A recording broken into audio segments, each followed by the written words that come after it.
Happy Monday, friends. I'm AJ Hilton. Hope your day is off to a great start. This is CBS News Minnesota's morning update, so go ahead and grab that coffee. Let's get you up to speed on your news and your weather. Let's start with the forecast today because it is expected to be great, albeit cloudy, but temperature-wise, expected to feel really nice outside on an October day. We're talking noon. At noon, we're talking 70 degrees with that filtered sunshine. At 4 p.m., still warm. Could see the sun start to peek through those clouds, but again, it'll be a mostly cloudy day.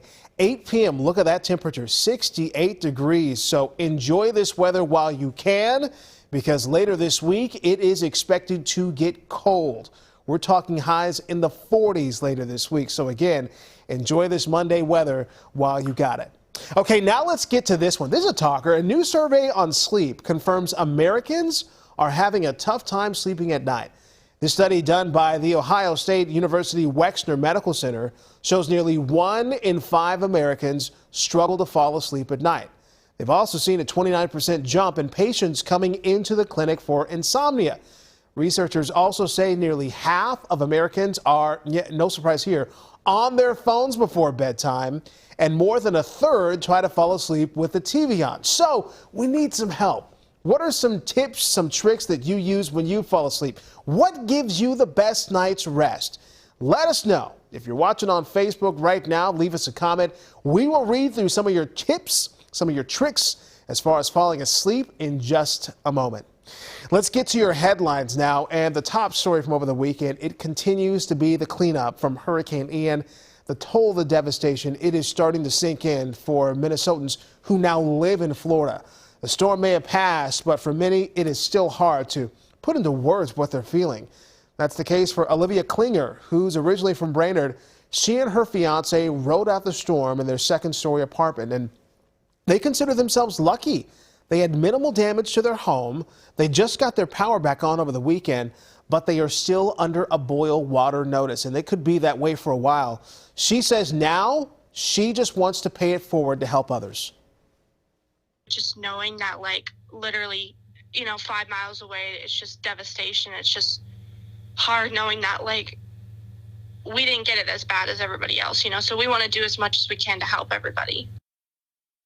Trying to keep things in perspective, her brother Sam is a firefighter from the Brainerd area, drove down to Florida to help their uncle to help with rescues and supplies. We also want to let you know if you want to join CBS in our support of Red Cross relief efforts, scan the QR code on your screen to find out how to help people affected by Hurricane Ian. We've also posted a direct link on our website. Authorities are looking for answers after a small plane crashed into a home. This happened in Hermantown, sadly killing everyone on board. You can see this is in northern Minnesota, not far from Duluth. So let's run through what we know. The plane came down after 11 o'clock Saturday night, and it slammed into the second floor of the house. Police have identified the pilot as 32-year-old Tyler Fretland of Burnsville. The other passengers identified as 31-year-old Matthew Schmidt of Burnsville and his sister, 32-year-old Alicia Schmidt from St. Paul. Matter of fact, she was a teacher at Echo Park Elementary School in Burnsville. We're told that plane came to a rest in the backyard.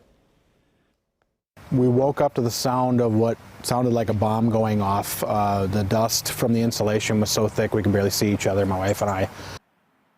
We also know 2 people inside the home were not hurt. The FAA was notified about that crash, but we'll keep you updated as we work to figure out why that plane crashed. As Minnesotans already cast their ballots because of early voting, there's a battle over who should be the state's top elections official. DFL Minnesota Secretary of State Steve Simon and Republican challenger Kim Crockett. They went head-to-head in their first debate last night, and they contrasted their views on how Minnesota's elections should be conducted during an hour-long debate on WCCO radio. Incumbent Simon stressed several times that the state's elections are fair, and he pushed back on baseless claims from Crockett that the 2020 election was, quote, rigged.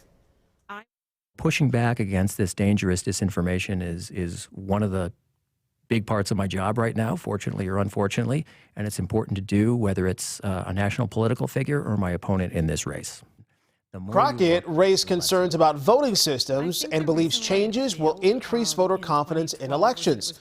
She supports policies including voter ID and shrinking the 46-day early voting period. Voting is how we consent to be governed, even when the people we voted for do not win. It is easier to accept elections when we feel certain that the process was fair. When asked if each candidate would accept the results of the race this fall, Simon said he would, and Crockett says she wants to see what happens between now and the certification of the results. This morning, we are going to hear news about hero pay for those Minnesotans who worked through the pandemic. Just last week, the Minnesota Department of Labor told us they expected to announce the final numbers of approved or denied applications, the payment amount, and the payment timeline this week.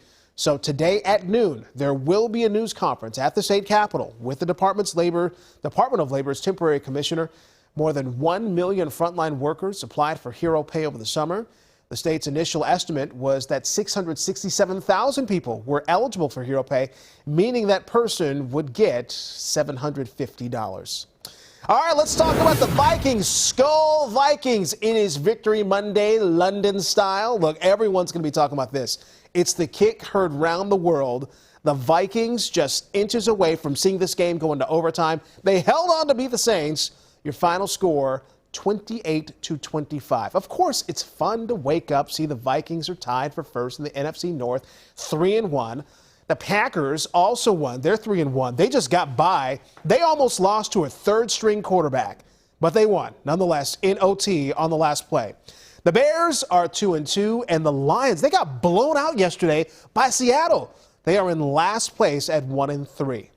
Well, the other big story from the weekend, athletic-wise, is for the first time in the world, a runner from Japan, I should say, won the Medtronic Twin Cities Marathon. Yuya Yoshida won the men's race with a time of 2 hours, 11 minutes, and 28 seconds. Wow! And how about Jessica Wachowicz from Colorado Springs? She won the women's race with a time of 2 hours, 33 minutes, and 9 seconds. This was the 40th Twin Cities Marathon. Almost 6,500 runners finished the 26.2-mile marathon through downtown Minneapolis to the state capitol in St. Paul. Remember, the marathon canceled in 2020 because of the pandemic. Run at half capacity last year for safety reasons. But nonetheless, picture-perfect weather for all the runners out there and all the supporters out there, too. Looks like it was a great time held by all. We know everyone is welcome at the Basilica of St. Mary in Minneapolis, and that included pets this past weekend. We came to get Grace, also known as Amazing Grace, blessed today. Amazing Grace. How nice is that? Hundreds of pet owners came out with their trusted sidekicks for the annual Blessing of the Animals. This is a tradition that started at a time when people took their animals to monasteries for a special blessing around harvest time.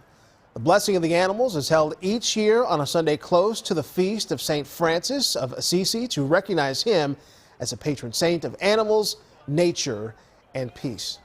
Wanted to take a moment, share some exciting news with you when it comes to the morning update, because starting October 5th, so in just a couple of days, we will be running this show exclusively on our streaming service, CBS News Minnesota. So we'll also have a new time. The show will start at 7 a.m. right after our morning newscast. So yes, this does mean we will stop our Facebook Live recordings, but don't worry. Not hard to find us, still really easy to find us. All you got to do, go to our website, WCCO.com. You can watch it every morning at 7 a.m. And we still want to hear from you, too. We're going to have new ways for you to interact with us and give us your feedback. So again, Wednesday, October 5th, circle the date. Can't wait for you to have us as we start a new chapter of the morning update. Okay, really quickly, let's get back to today's talker. Let's see what you're saying when it comes to tips and tricks when it comes to falling asleep. Lavelle, yes, I put my phone on vibrate and I cut off my TV. Yeah, that's what I do too, Lavelle. That's definitely a great tip. Candace says melatonin. Well, what works for you works for you. Love to hear it. Becca says taking care of small children is exhausting, so that helps me fall asleep. When the baby sleeps through the night, then I do too. Becca, we have a 3-year-old, Becca. And why is it that anytime it's time to go to bed, all of a sudden he wants to do everything in the world? He wants to eat all the food. He wants to play with toys he hadn't played with in months when it's time to go to bed. Ron, our floor director, you had a child. Well, you got an older child now. You know exactly what I'm talking about, don't you? Sure do. He says, I sure do. Yesterday. Just like yesterday. Hey, that's your morning update from CBS News Minnesota, your only local streaming news source. Thanks for watching. See you back here 7:30 tomorrow morning.